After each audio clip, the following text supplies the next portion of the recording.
show you how I ride my Harley Davidson every day, no matter how cold it gets in the Tennessee winter.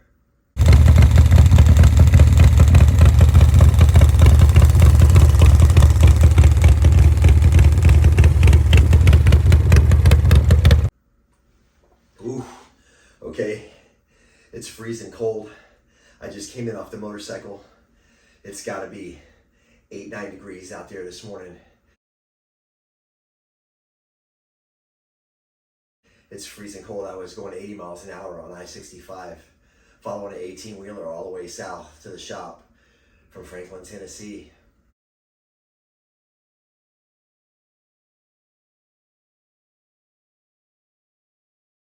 I'm going to show you how I ride 365 days a year, year-round in Tennessee. We don't usually have a harsh winter here, but we do get some days that it's extreme cold, including this morning. Still a lot of snow on the ground. Me and the fat boy are heading into work. Gonna put in a long, hard day. But the reward for me is that motorcycle ride every day, no matter how cold it is. I start with your basic knit thermal base layer, top to bottom, and a heavy wool sock. Next, I wear a real heavy Kevlar riding pant. These are great protection if you go down. I'm gonna have something over top of this. They do have padding, but the great thing about them is they're thick and they insulate my body heat. And now, I always wear the riding pants long. Any really work pant or riding pant I buy, I wear them long, usually 2 inches long and inseam, because when you ride and you bend your legs, the pant wants to creep up your leg and your ankles get cold. So then I'll usually throw on one of my favorite t-shirts, just a little extra layer to keep the body heat in, especially around the chest and neck. You want to keep yourself warm up top there. It might get uncomfortable when your legs get cold, when your chest and neck gets cold. That's when bad things can happen. So I always go with a t-shirt over top of the thermal.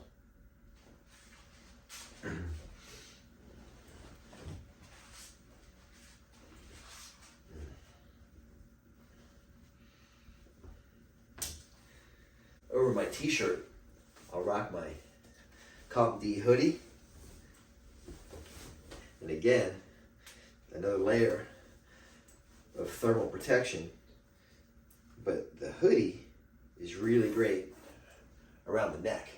They keep air from getting in around my neck and keep me warm.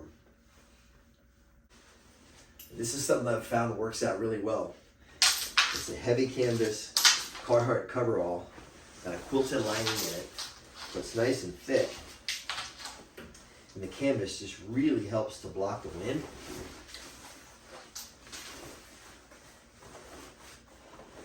By the time I get all this on, I'm good to go. I'm already nice and warm.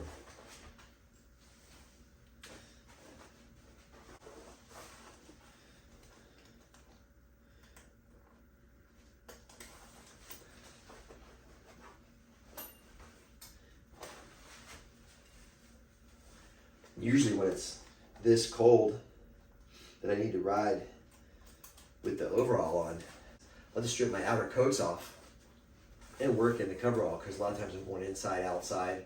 So the overall is really comfortable and it serves more than one purpose. Okay, once I got the overall on, I wear a good heavy Harley Davidson boot. I usually buy a new set of Harley boots every year. They take a lot of wear and tear when you ride the motorcycle every day. There's a lot of wear and tear on the soles and the heels. But these things are good and heavy. They keep my feet really warm. They give you a lot of protection around the ankle. And if it were to happen to go down, if a deer runs out in front of me on the road, or I hit a patch of ice and go down, it's always good to have that protection on your ankle. The nice thing about these is they have a zip up side, so you can get them on and off pretty quick. But they have a good durable sole. Doc Martin has a pretty soft sole. If you ride a motorcycle every day, they don't last too long. Lower down. The nice thing about these overalls, zip up on the side, so it's really easy to get in and out of them. And just zip that up. Yeah, good coverage. Ready for the highway. Okay, I've got this lightweight leather coat, which I wear a lot of times in the spring or riding in the evening, just to break a little bit of wind chill. But I use it in the extreme cold to break a lot of wind chill. It's just a really light coat from 415 Clothing in San Francisco.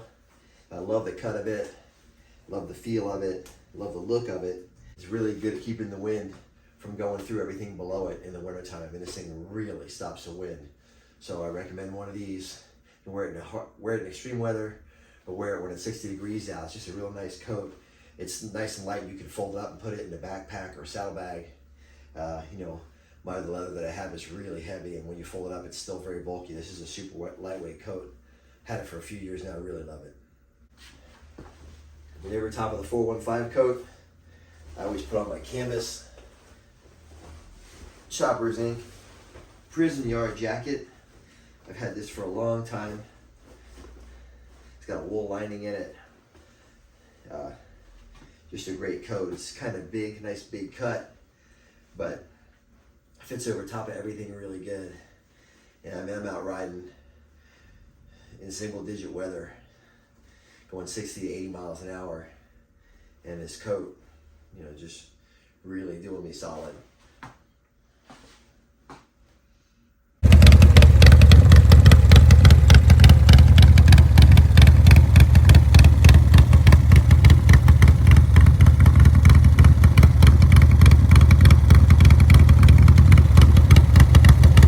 As I mentioned before, keeping the head and the neck warm is critical in the face too, even though I wear a full face helmet a lot of the times when it's extreme cold. I wear a balaclava over my head.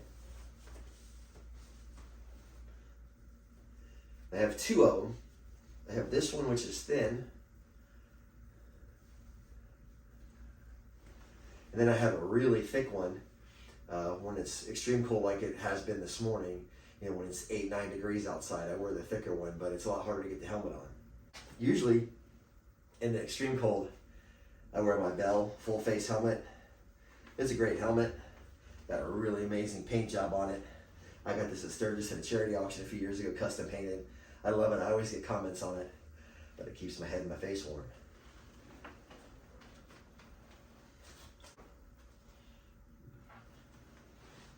If it's just under the 30s, a lot of times I'll wear my 1970s open face Fulmer Captain America helmet.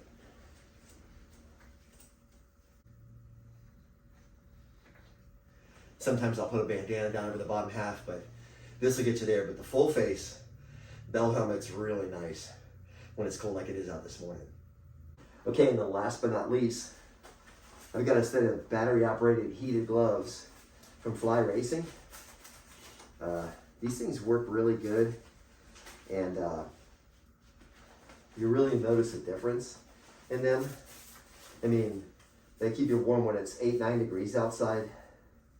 You really want some more heat. So next winter, I'm going to go ahead and put heated grips. I run Avon grips on a lot of my bikes, so I put heated Avon grips on the motorcycle with the heated gloves to really keep me warm. You couldn't ride with just a regular glove in this kind of weather. You got to have the heated gloves.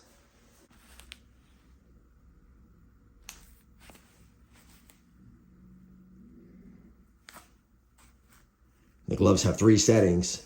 Green is the coldest, orange is a medium, and red is the hot setting for a morning like this morning. And you can look down while you're riding and see if the buttons are illuminated. If they're not illuminated, you know you need a battery change. You always want to keep a spare set of batteries for your gloves on charge, because I've been riding when it's really cold before and one of the batteries went dead in one of my gloves. And it is just extremely painful. All of a sudden you notice you can't feel anything. Look down, the light's off on the gloves, and you wish you had that spare set of batteries. So I always encourage you to buy a spare set and keep them charged up with you in a backpack or in a pocket.